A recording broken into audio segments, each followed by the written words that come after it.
Si usted es un boliburgués, un enchufado, pues hay buenas noticias para ustedes. Le pueden embargar todos sus bienes aquí en Estados Unidos si son malversados y sobre todo si están ligados a la adquisición de sus bienes a la violación de derechos humanos. El Congreso de Estados Unidos en el día de hoy toma la iniciativa en una propuesta bipartidista de empezar a señalar a algunos de los grandes culpables de las violaciones de derechos humanos en Venezuela, aquí en las Cortes de Estados Unidos. Pero eso no es lo único que tenemos en el día de hoy. También en Venezuela sigue siendo noticia. Exigen liberación de los presos políticos en Venezuela. Tenemos mucho más de esta noticia en solamente unos segundos. Mientras tanto, ayer tuvimos al alcalde de Sweetwater y hoy regresa. Están cerrando cuentas que eran de muy difícil explicación. El alcalde nos va a decir por qué está cerrando estas cuentas y qué puede hacer con el Departamento de Finanzas, que ayer de forma exclusiva reveló aquí en este programa que lo estaba cerrando momentáneamente debido a que estaba fuera de control. ¿Por qué? Nos lo va a explicar. Y mientras tanto hay un debate serio sobre la pena de muerte en toda la nación. Aquí en Estados Unidos ese debate ha tomado pues características diferentes. La Corte Suprema ha tenido que intervenir en el caso de una persona que estaba ya en vía de ser ejecutado porque consideraba de que no tenía los niveles mentales, o sea, la capacitación mental como para pasar los niveles que exige la Corte Suprema. De eso vamos a estar hablando también con Joder de León aquí en Prohibido Callarse. Todo eso y mucho más en solamente unos segundos.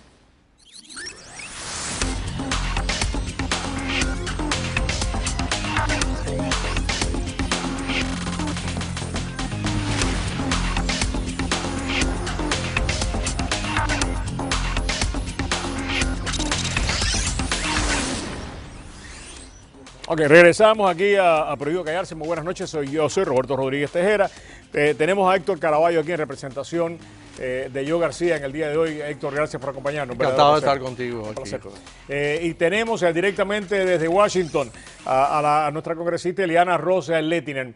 En una gestión bipartidista del Congreso de los Estados Unidos, pues se ha puesto de acuerdo para sancionar específicamente algunos de los más grandes violadores de derechos humanos en Venezuela, sobre todo aquellos que tienen fortunas aquí en Estados Unidos que se la vienen a gastar, los boliburgueses, los enchufados. En el día de hoy hay noticias para ustedes. Congresista, gracias por acompañarnos. No, Roberto, ya por fin gracias. Se llegó, ¿no? Bueno, al fin, amén y aleluya, ya estamos en el pleno para votación y esta ley es bien modesta porque yo creo que debemos hacer más, pero por lo menos este primer paso y le va a negar la entrada a Estados Unidos y le vamos a bloquear las propiedades, vamos a congelar los bienes y prohibir las transacciones financieras de los que están abusando de los derechos humanos venezolanos. Es increíble que tenemos que hacer esto porque el presidente tiene el poder. Ojalá que lo hubiera hecho, pero como no lo ha hecho, nosotros en el Congreso lo vamos a hacer. Y en el Senado tenemos a Marco Rubio y Bob Menéndez, que también en una manera bipartidista tienen su proyecto de ley. Así que la idea es pasarlo en la Cámara, que vaya al Senado, que ellos tomen el proyecto de la Cámara y enseguida al presidente. Pero toda la legislación, Roberto, como tú sabes y Héctor lo sabe, toma su tiempo. Aquí nada es fácil. Pero hemos llegado al fin al día. Efectivamente. Mi querido Héctor. Para nosotros es un momento muy interesante, muy bonito, porque teníamos la obligación de apoyar de alguna forma ya real y el proyecto de la congresista era ideal para eso. Por eso el congresista Joe García también patrocinó este proyecto de la congresista y ha sido muy bonito porque todos los congresistas y senadores cubanoamericanos están apoyando esta ley porque es algo que nos llega muy cerca a todos los cubanos porque hay muchas similitudes y muchas vinculaciones entre la represión y la violación de los derechos humanos en Venezuela y lo que durante 5 décadas hemos tenido que sufrir los cubanos.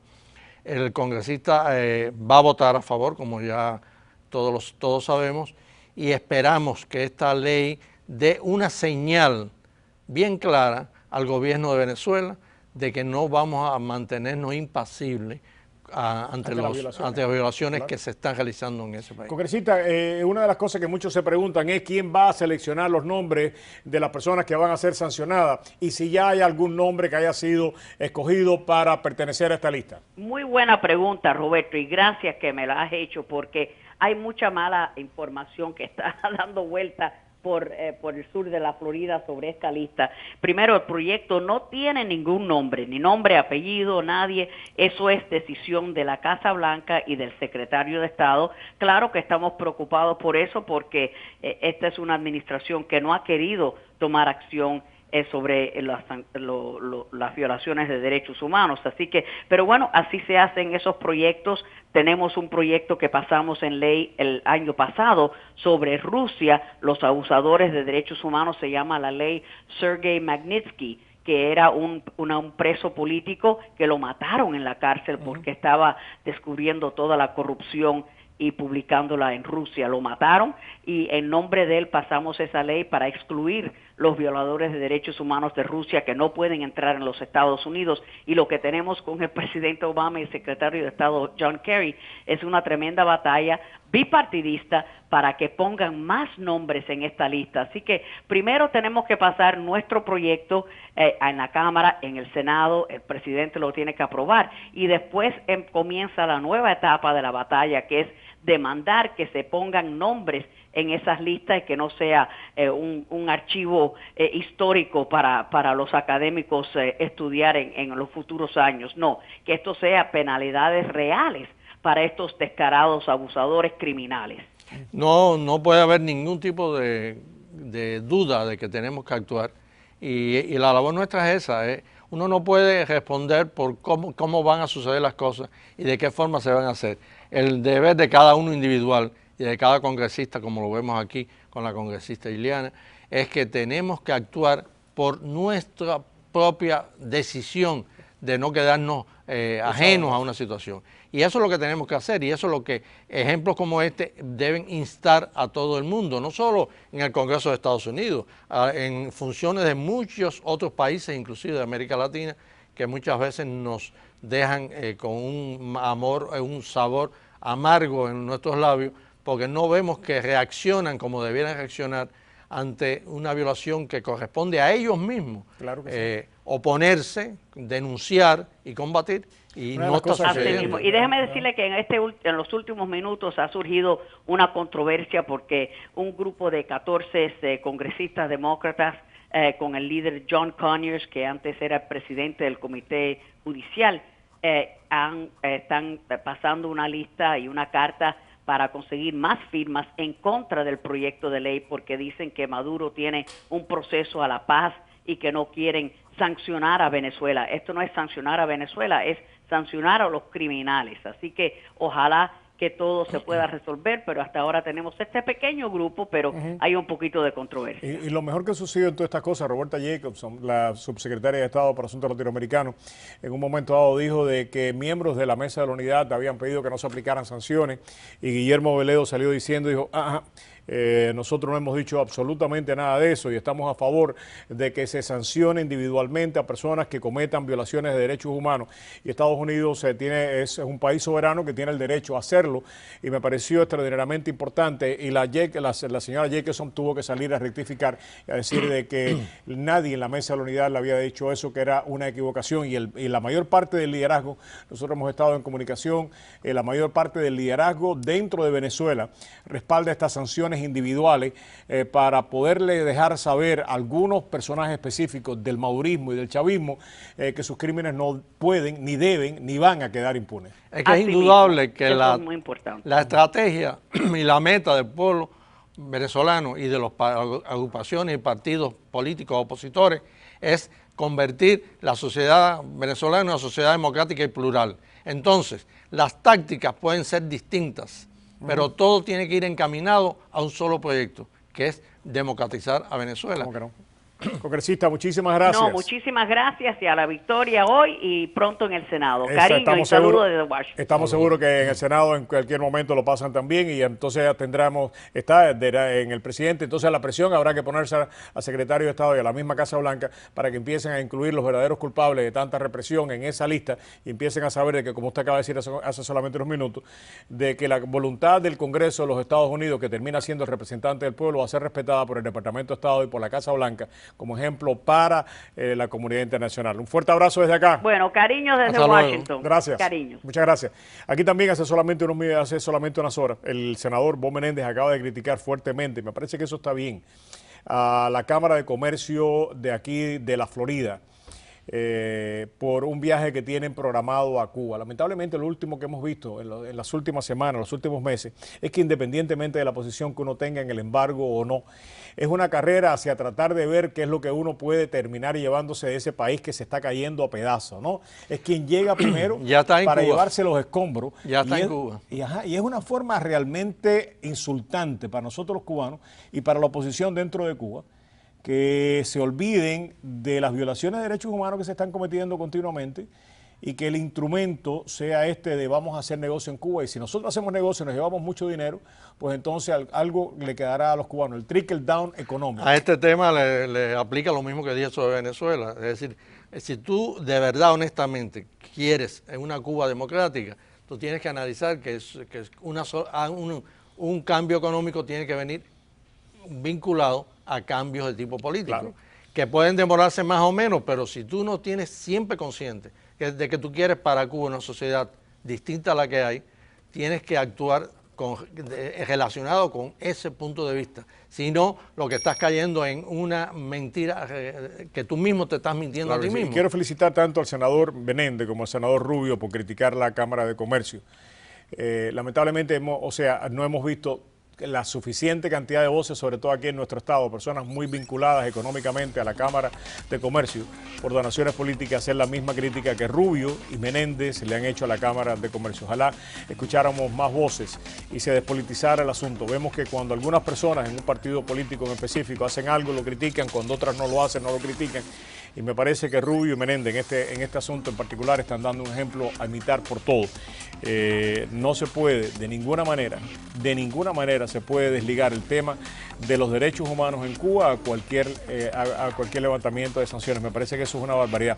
Y hubiera sido total y completamente imposible plantear eso cuando se estaban haciendo las sanciones en contra de Sudáfrica, que alguien dijera de que la mejor manera de poder alcanzar los derechos para todos los negros en Sudáfrica era un mayor acercamiento económico. Sí, pero indudablemente era un sistema, era una situación distinta también. Pero también hubiera sido inaceptable. Porque en aquel momento había un verdadero embargo y un verdadero boicot. Pero de todas maneras, desligar las dos cosas me parece que no se deben desligar. Es inaceptable. Vamos a hacer contacto con Venezuela, tampoco regresemos. Gracias, Héctor. Y bueno, pues nada, en el día de hoy, de forma partidista, este proyecto va encaminado al Senado. Yo García ha sido uno de los copatrocinadores de este proyecto que se lo echó sobre los hombros la congresista Ileana Rosel Letina, que va encaminado hacia la victoria. Vamos a publicidad y regresamos, vamos a hacer contacto, vamos a tratar de hacer contacto. Creo que ya la tenemos en línea, si no más tarde lo haremos, con Patricia Ceballos, la alcaldesa electa. Su esposo está preso y apabulló a los maduristas en esta elección. Vamos a establecer contacto con ella. Regresamos.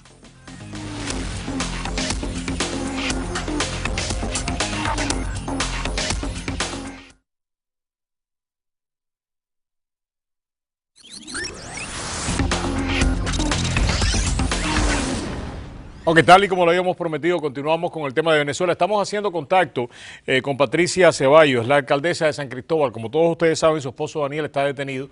Ella fue a elecciones hace solamente unos días, ganó la elección de una forma abrumadora. Hubiéramos querido que reaccionara a lo que la congresista Ileana Rosletina y el representante Yo García acaban de decir. Pero tenemos para hacerlo mientras tratamos de establecer contacto con ella, Kennedy Bolívar, ese representante de la Junta Patriótica de Venezuela, estudiantil de Venezuela, está aquí con nosotros. Gracias, querido, un verdadero placer. Gracias a ustedes por la oportunidad. Decíamos hace solamente unos minutos, estoy seguro que nos escuchaste, de que parece que hay consenso en la oposición venezolana de que debe de haber sanciones individuales contra los grandes violadores de derechos humanos en Venezuela. Tiene que haber consenso y gracias por la invitación y agradezco a todos los medios de comunicación que han sido muy solidarios con el tema de Venezuela. Tiene que haber consenso por una sencilla razón. En Venezuela se robaron los reales. El erario público venezolano lo defalcó este gobierno cuando a partir del año en que llegó Chávez los casos de corrupción son abismales. En Venezuela hace aproximadamente 3 meses se denunció, por cierto, la pérdida de 20.000 millones de dólares de dólares de Cadivi, Cadivi es esta empresa que regula todo lo que es el tema de divisas en Venezuela. Y además de eso se habla de que muchos personeros del gobierno, a través del enriquecimiento ilícito que han tenido del Estado, del gobierno nacional, han invertido en en bienes muebles e inmuebles aquí en Estados Unidos. Las sanciones tienen que venir porque hay violaciones de derechos humanos en Venezuela. Hay tortura, hay encarcelamiento, hay juicios sumarios. En Venezuela hay 2 alcaldes presos electos por la voluntad popular. En Venezuela está el preso, por ejemplo, Leopoldo López, que es uno de los... ¿Por qué se han demorado tanto en hacer, en decir esto en voz alta? Lo que yo he escuchado, Kennedy, es que muchas de las personas que debieran haber denunciado esto han sido cómplices precisamente y están en el exterior de ese robo que se le ha hecho al pueblo venezolano durante años. Porque una cosa que hizo Chávez, y no tanto Maduro, pero Chávez lo hizo mucho, fue convertir en cómplices de los robos a muchos de los líderes de la oposición o a muchos personajes en Venezuela. Claro que sí, además nosotros lo hemos denunciado y siempre. Se ha denunciado con nombre no solamente a los chavistas, a los maduristas, sino personas que disfrazados de opositores también la han robado al pueblo venezolano. Mucha gente ha hecho negocios con el pueblo, con el dinero del pueblo venezolano. Aquí mismo en Miami hay personas que vivieron detrás del gobierno y que hoy por hoy se amparan diciendo que son de oposición, pero vinieron gobernando con el chavismo, desde que llegó el chavismo. Entonces nosotros sabemos que efectivamente las sanciones van a traer unas secuelas muy importantes para la democracia. Uno, por lo menos congelar todos esos bienes que están dentro de Estados Unidos, no solamente en Estados Unidos, también hay en China, también hay inversiones en Panamá, también hay inversiones en Cuba, donde estas personas saben que el día de mañana, a la hora de una salida de Maduro, ellos van a buscar de alguna manera refugiarse en estos países. Yo no creo que vengan a Miami. Yo no creo que vengan a Miami. Yo creo que vengan a Miami. Han estado llegando a Miami y nosotros sí, han estado llegando a Miami. Como cubanos nosotros tenemos experiencia. Claro que sí. Y que además, bueno, yo usualmente esta gente no quieren tener su dinero en países como Cuba, lo quieren traer a Miami, vivir en Brickell y vivir en Cocoplom y manejar Maserati, y ir a restaurantes de lujo. En Cuba no hay nada de eso. Exactamente.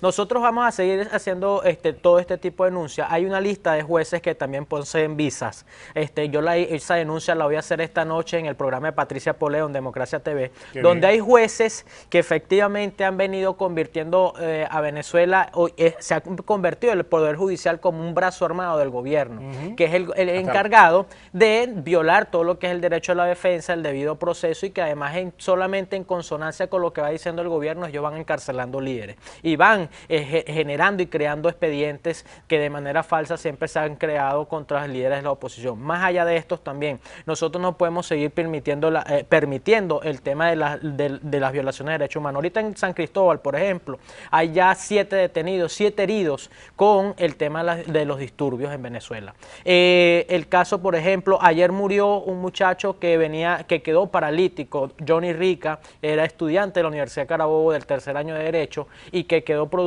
paralítico producto de 2 impactos de bala que se le propinaron al frente de la Guardia Nacional, colectivos criminales como son los paramilitares de Tupamaro y todos aquellos que defienden el gobierno. Nosotros ante eso seguiremos haciendo las denuncias. Si en Venezuela no hay justicia, la buscaremos por fuera también, pero en el momento en que Venezuela recupere la democracia, la justicia y la libertad, vamos a enjuiciar a uno por uno de todas estas personas que han cometido delitos, que han robado al país, que se han convertido en artífices de lo que son elementos de corrupción muy concretos. En Venezuela hay miles y miles de casos de corrupción y además fueron amparados y fueron inclusive defendidos muchos por Chávez y ahora por este gobierno criminal que lo encabeza Maduro. ¿Tienen ustedes planes de reunirse? La secretaria, nos decía hace solamente unos segundos, la congresista Rosletiner, de que tanto el Departamento de Estado como la Casa Blanca son los que tienen que trabajar en esta lista de personas que han violado los derechos humanos y que han adquirido sus bienes de forma corrupta. De alguna manera ahí están preparándose ustedes la oposición para de forma colegiada tratar de trabajar con el Departamento de Estado o la Casa Blanca y llevarle todas estas denuncias, llevarle prueba de quiénes son los grandes violadores, llevarle prueba de cómo se ha robado el dinero de los venezolanos. ¿Hay algún esfuerzo ya en marcha para hacer esto todavía? Bueno, los venezolanos en el exterior estamos trabajando en función a ello y muchos dentro de Venezuela, sobre todo los que estamos detrás de lo que es la resistencia en Venezuela actualmente. sabemos que hay intereses muchos personeros de la oposición dentro de la mesa de la unidad, que son los que avalan el diálogo, por cierto, además, después que avalan el diálogo, hoy en Venezuela hay más presos, más jóvenes presos, y sobrepasa la lista de 3.100 y tantos de jóvenes que ya que han estado detenidos producto de la represión. Nosotros hemos venido trabajando en función a que en algún momento, en el momento en que el gobierno de Obama, el gobierno a través del Departamento de Estado lo solicite, e incluso hemos llevado comunicados donde se hace una discriminación de uno por uno de las personas que efectivamente han violado derechos humanos. Una de las cosas que le voy a pedir, casi tengo que despedir el segmento, pero cuando tengan esa información la traigan al programa. Por supuesto que nosotros sí. Queremos claro de alguna manera pues empezar a difundir esa información. Claro que sí. Porque me parece que es importante de que el pueblo venezolano aquí y en Venezuela se entere de quiénes son las personas que han estado sufructando sus sacrificios y ese dinero que le corresponde a ellos. Claro. Muchísimas gracias, Kennedy. Gracias a ustedes por la oportunidad. Muchísimas gracias. Kennedy Bolívar, representante de la Junta de la Junta Estudiantil venezolana aquí en los Estados Unidos. Muchas gracias. Regresamos en solamente unos segundos. Ayer le dábamos noticias de Sweetwater. Hoy vamos a continuar con esta saga. El alcalde Díaz va a estar con nosotros en solamente unos segundos. Acaba de empezar a cerrar las cuentas que aparecieron y nos va a explicar por qué las está cerrando, cuáles pueden ser las consecuencias también de lo que está sucediendo en el Departamento de Finanzas. Todo eso y mucho más aquí en Prohibido Callarse en solamente unos segundos.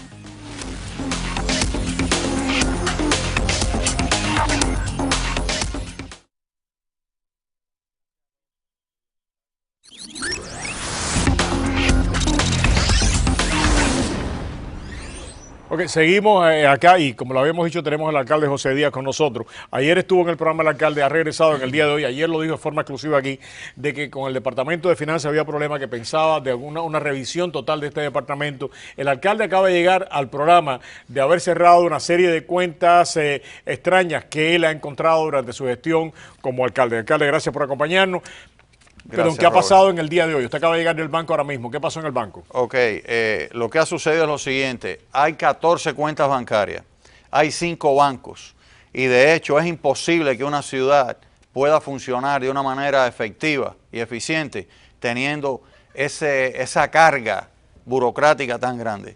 Es decir, que por ejemplo en el día de hoy lo primero que hicimos fue unir dos cuentas, consolidar dos cuentas que en realidad no tenían necesidad.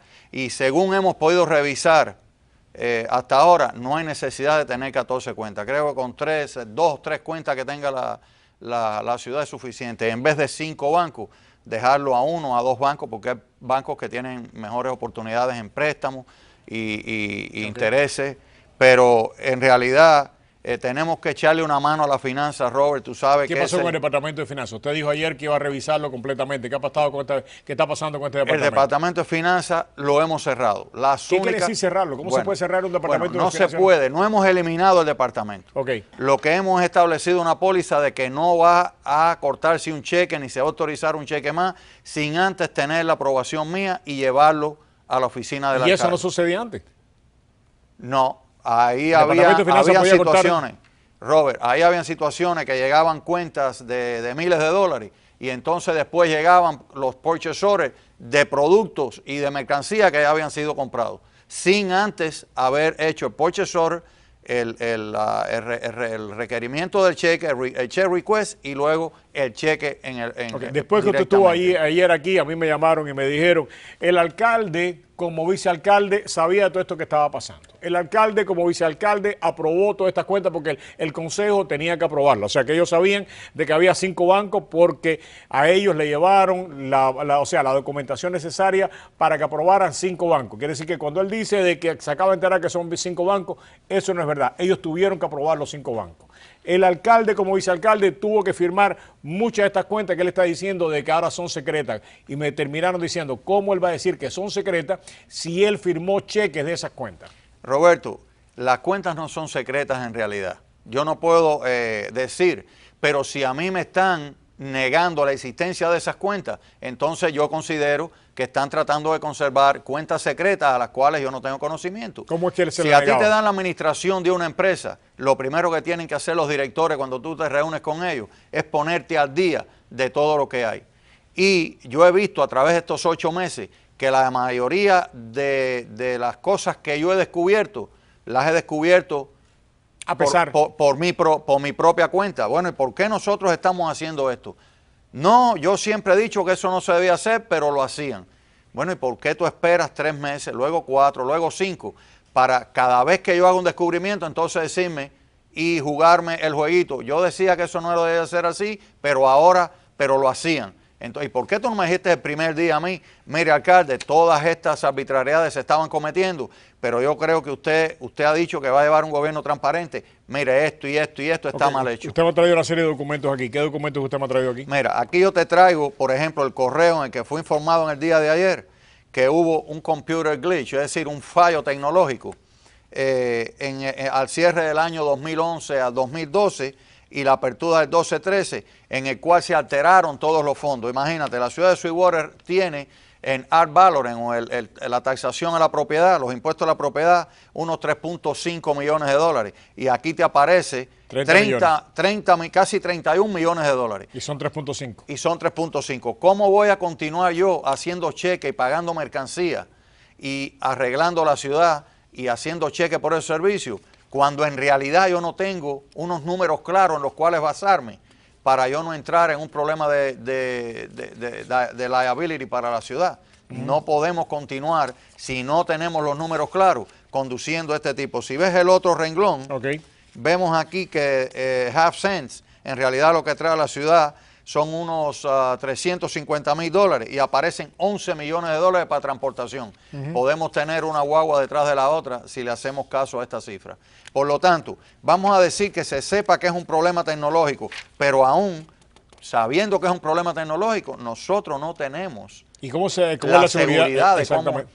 Entonces, ¿cómo se va a averiguar esto? Lo que vamos a hacer es, vamos a continuar haciendo un escrutinio de cada cuenta, de cada ganancia de la ciudad, de cualquier entrada que tiene la ciudad y de la salida de las obligaciones que tenemos.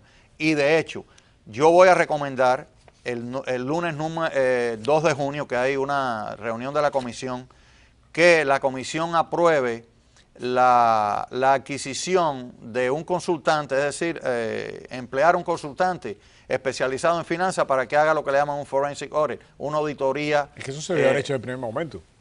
Pero queríamos estar seguros de estas arbitrariedades, porque lo más fácil es criticarlo a uno y decir que uno está o despidiendo personas o que está tomando decisiones arbitrarias, y ese no es lo que va a caracterizar mi administración.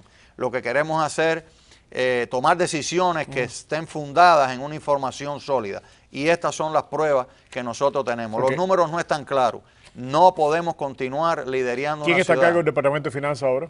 En estos momentos está a cargo, de forma interina. ¿Quién está? Está la señorita Carolina Mayorga, que era la asistente de la directora. Está haciendo esfuerzos extraordinarios y el personal los estoy guiando, y les he dicho que estoy muy agradecido de lo que están colaborando.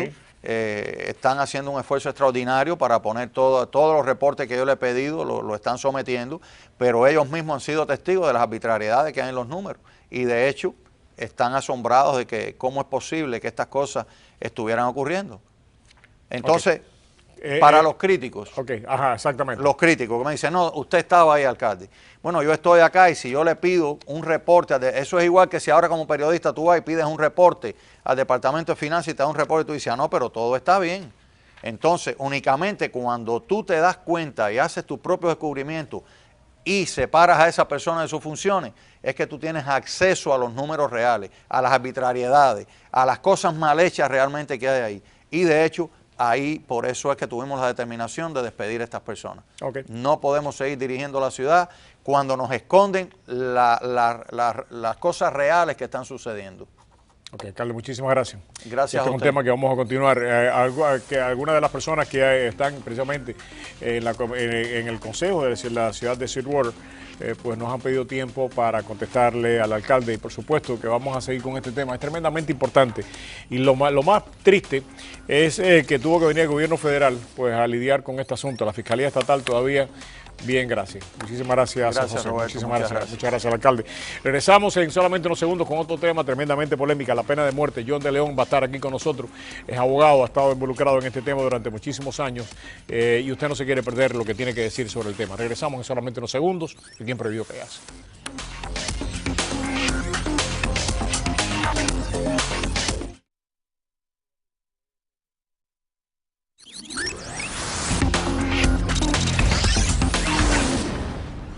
Ok, nuevamente la Florida ha sido noticia, lamentablemente una vez más por las razones equivocadas. Esta vez tiene que ver con la pena de muerte. Como todos ustedes saben, la pena de muerte se ha convertido en un tema realmente polémico en los Estados Unidos.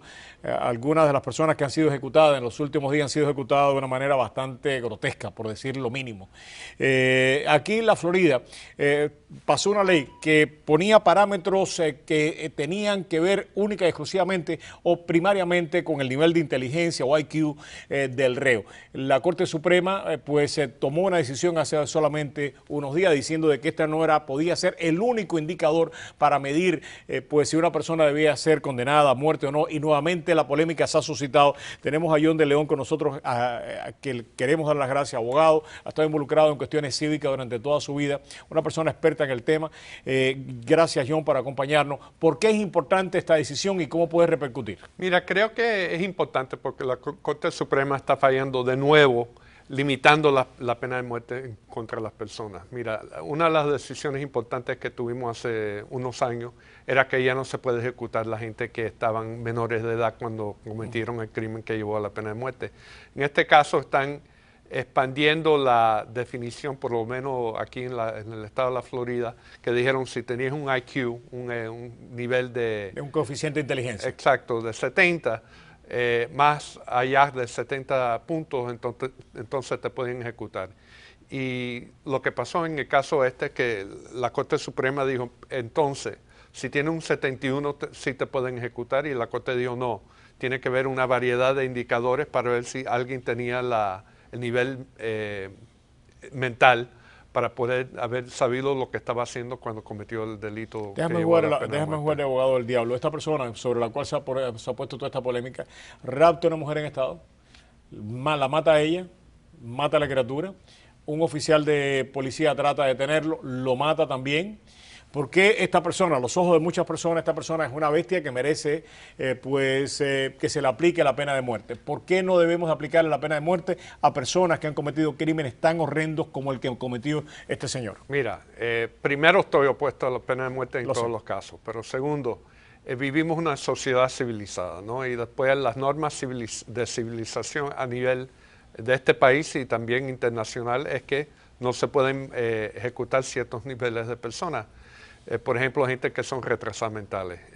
Aunque la persona haya cometido un delito terrible, haya cometido un asesinato terrible, la pena de muerte se tiene que reservar para las personas que son más peligrosas a la sociedad, son la gente que saben lo que estaban haciendo cuando mataron a otro ser humano, y se debe limitar la pena de muerte a la gente más peligrosa y la gente que de verdad se lo merecen, ¿no? Y alguien que es retrasado mental, alguien que tiene problemas mentales de tal nivel que no puede comprender lo que verdaderamente estaba haciendo como una persona hecha y derecha, no se le debe imponer la pena de muerte. Déjame seguir jugando el abogado del diablo en este tema, John. Hay muchas personas que dicen de que hay criminales profesionales que saben que si se hacen pasar por locos, pues van a poder escapar de las peores sanciones, que lo van a enviar para un sanatorio para que se restablezca, y que una vez que se restablezca lo sacan para la calle. Y que los delincuentes profesionales saben que ese es el camino para poder burlar la ley. Mira, primero, aquí en este país no se ha podido ejecutar gente que es tan incompetente, que no entiende, que están insane, que gente que no saben que lo que estaban haciendo estaba malo, por siempre. En todos los países civilizados, la gente que están completamente arrebatados no se puede ejecutar. ¿Pero cómo uno lo define? ¿Cómo uno sabe que están tratando la entonces, realidad? mira, tenemos unos juicios, ¿no? Hay dos partes de un caso en donde se impone la pena de muerte. Primero, la parte de la culpabilidad. Y el problema con la pena de muerte es que estamos ejecutando gente que son inocentes del crimen de que fue acusado. O sea, los fiscales y la policía aguantan evidencias que son favorables a la persona, y hemos sabido de casos que gente verdaderamente han sido inocentes del crimen de que fueron condenados a la pena de muerte. Y ya son varios los casos que se han dado de eso. Demasiado. Segundo, hay una segunda fase del juicio en donde se tiene que comprobar que los factores mitigantes son reales. Entonces alguien que mata a un ser humano y dice, no, yo estuve loco, estoy loco, tiene que ver evidencias que se puede presentar a un jurado para que el jurado determine si es falso o no. solamente el jurado, después de escuchando todas las evidencias, es que puede imponer la pena de muerte, pero tienen que escuchar evidencias, ¿no? De la misma manera, si alguien dice que es retrasado mental, no lo puede decir por primera vez en el juicio. Tienen que tener evidencias que se han desarrollado cuando fue alumno, cuando estuvo en las escuelas, cuando se ha hecho exámenes en otras ocasiones antes de matar a alguien o después de matar a alguien, pero evidencias reales. Entonces esas evidencias se presentan a la corte y se presentan al jurado y ellos hacen la determinación si es real o no la evidencia. No puedes crear y fabricar evidencias de nada. Tú has estado haciendo este tema desde hace mucho tiempo. Leía recientemente de que una cantidad importante de los reos para ejecución por pena de muerte son retardados mentales y son afroamericanos e hispanos, con una desproporción, o sea, que están desproporcionadamente representados en el corredor de la muerte. ¿Es así? Y si es así, ¿por qué tú crees que es así? Mira, ¿porque cometen más crímenes violentos los hispanos y los afroamericanos? No, absolutamente no. Si uno ve, lo triste de esto es que un afroamericano que comete el mismo asesinato que alguien que de bien, que es blanco, hay un chance muchísimo más alto que le van a poner la pena de muerte a ese individuo. ¿Hay evidencia de eso? Sí, todas las evidencias, las cifras, todos comprueban que es un hecho. Okay. Esto no es una teoría. No es una teoría, son cifras reales.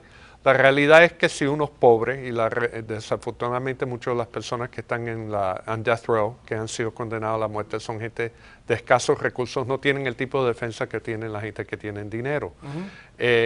Muchas veces los fiscales ni piden la pena de muerte cuando las personas son blancas o son de recursos, que tengan recursos altos. Y muchas de las personas que tienen los recursos se escapan a veces lo encuentran no culpable porque tienen muy buenos abogados y todo el mundo debe tener buenos abogados. Es como cuando una corporación le roba al gobierno, le ponen una multa y cuando uno no paga los taxes se lo llevan preso, más o menos. Es lo mismo porque los negros y los hispanos sí están desproporcionalmente representados en la cuestión esta de la pena de muerte. Hay algunos estados que están considerando ahora precisamente porque no hay una seguridad de que todas las drogas estas que estaban poniéndole a las personas para matarlos, los terminen matando. Que quieren restablecer la pena de muerte por electrocutar nuevamente a las personas.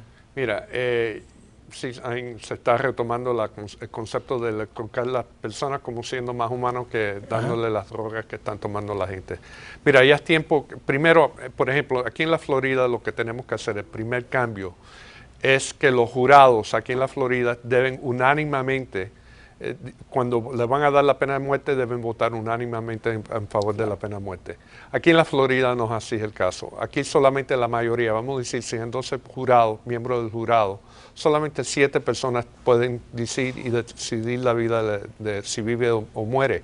En casi todos los otros estados, si no todos los otros estados en los Estados Unidos de América, se requiere un jurado unánime para imponer la pena de muerte. Eso es un cambio de ley que le pido a todo el mundo que llama a sus legisladores para cambiar la ley el año que viene, que requiere que tenemos un jurado unánime.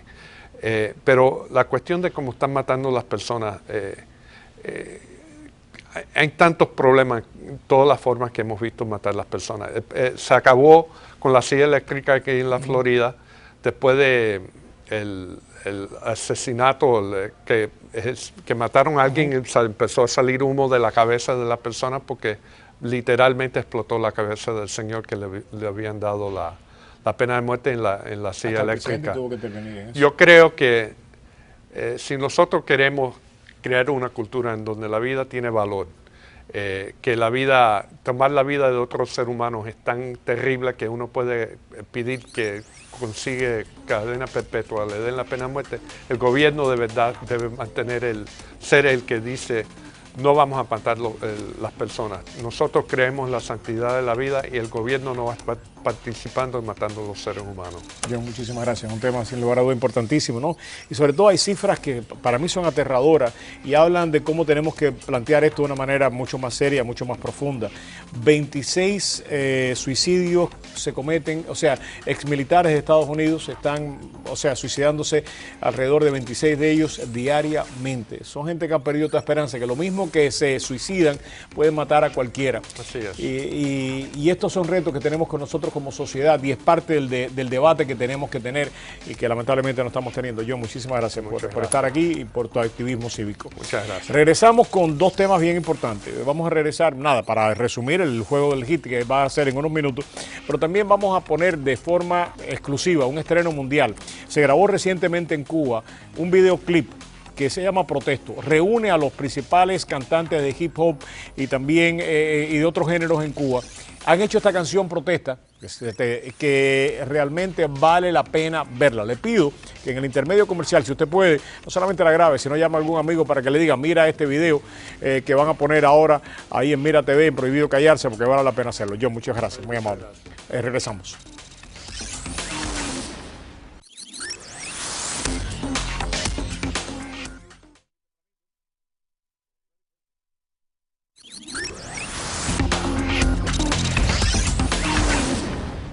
Ok, nada, pues en solamente unos minutos ya comienza el quinto juego. Este puede ser el decisivo. Si ganamos, se acabó la cuestión. Entonces ya tendremos que decidir si vamos a jugar contra San Antonio o contra Oklahoma. Todo parece indicar que contra San Antonio. ¿Quién gana hoy? ¿Quién gana? Heat. Miami. Sí, ya nos vamos en este juego.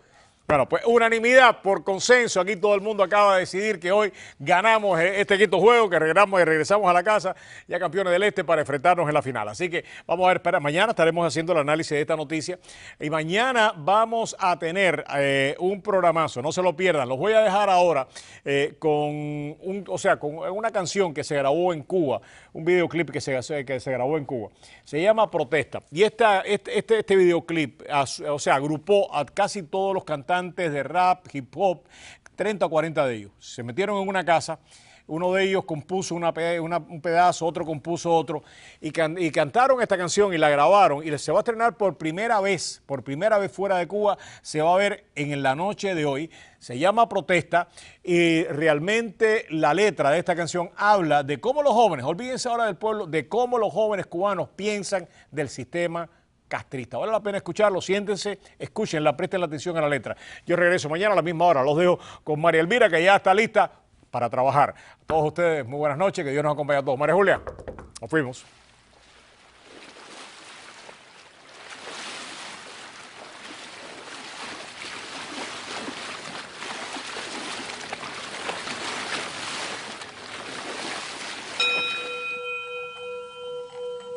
Cuba, Habana del Este, 1995. Ahora, a la mar, Micro 10, El Hueco, Laboratorio Omnibus 2010. Omnizona Franca Empori Producciones presenta La Familia en Movimiento. Protesto, vuelvo a protestar, pues con las mentiras tenemos que acabar. A los embusteros hay que desmentir. Basta ya de fingir. Protesto, vuelvo a protestar, pues con las mentiras tenemos que acabar. A los embusteros hay que desmentir. Basta ya de fingir. Criminalizado como el pan tostado y pegado con un buen zapicao. Se te ha perdido la llave, ve al cerrajero, men. Si no encuentras la llave, ve al cerrajero, men. No hay lugar donde buscarte porque no hay lugar donde no estés. Aunque te adoren mal, aunque te adoren bien. Future, the children, the seeds of resistance. We be the roots that produce the fruition. Nunca olvides el poder que tiene cada perilla de chocolate o vainilla. No salí de tu costilla. No pongo la otra mejilla, te caigo como ladrilla. Y mejor tú te arrodillas que esta negra te acribilla. Representación corpórea de este drama. Se acabó el abuso, victoria para las damas. Política es una careta. La prensa es una manipulación. País una marioneta. La ideología una conspiración. Los mandados la libreta. Somos un robo y una explotación. Si el gobierno no respeta. Armamos una revolución. Oh. No. en busca de paz. Sí, más lucha por la unidad. Libertad siempre presente. Más fuego para el que nos miente.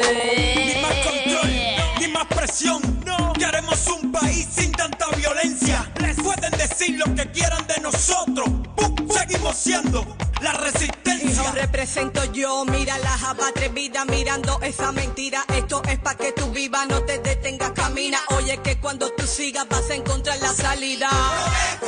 Estoy ocupado en el texto que escribí unas noches atrás, donde decía que mis hermanos ya no tienen un rostro definido. Con todo tu amor.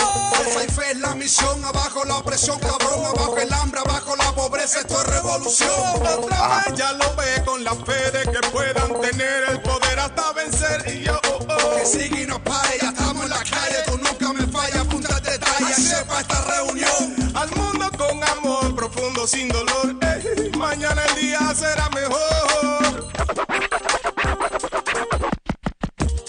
Yeah.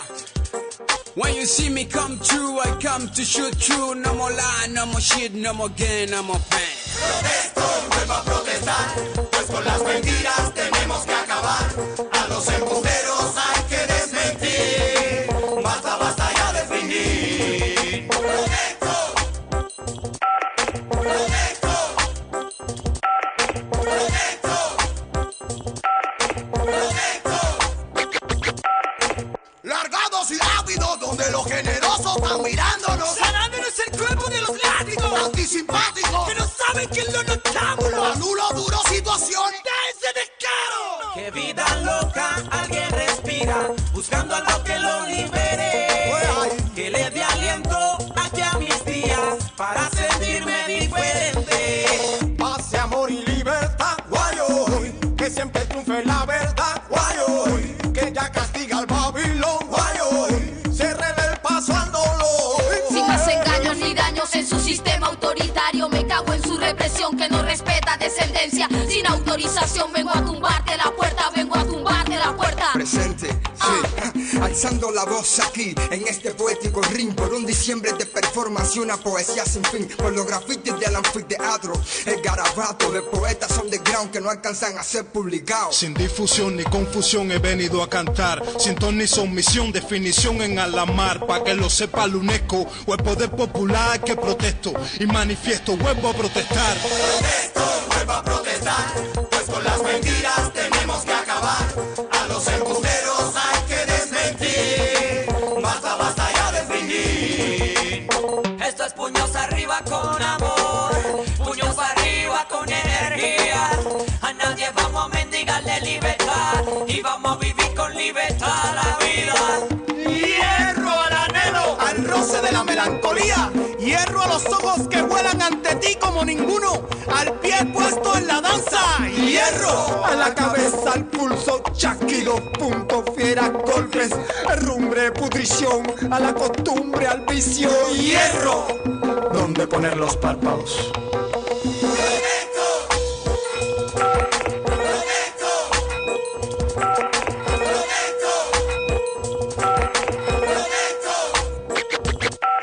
Protesto, vuelvo a protestar, pues con las mentiras tenemos que acabar. A los embusteros hay que desmentir. Basta, basta ya de fingir. Protesto, vuelvo a protestar, pues con las mentiras tenemos que acabar. A los embusteros hay que desmentir. Basta, basta ya de fingir. ¡Pecao! ¡Con un buen salpicao! ¿Hasta cuándo?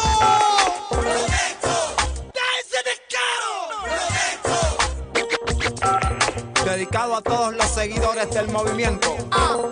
A Grupo 1, Misael, la vieja escuela, el cartel, comisión depuradora avanzada de las tropas. Pablo Herrera, Real 70, las 26 musas. ¡armamos una revolución! A los maestros del rap que ahora no están. 25 Flow. Producción sin barreras. La fábrica, matraca, raspadura. Garaje 19. A todos los cubanos donde estén. Al arte mundial. Protesto, pues con la mentira tenemos que acabar. A los embusteros hay que desmentir. Basta.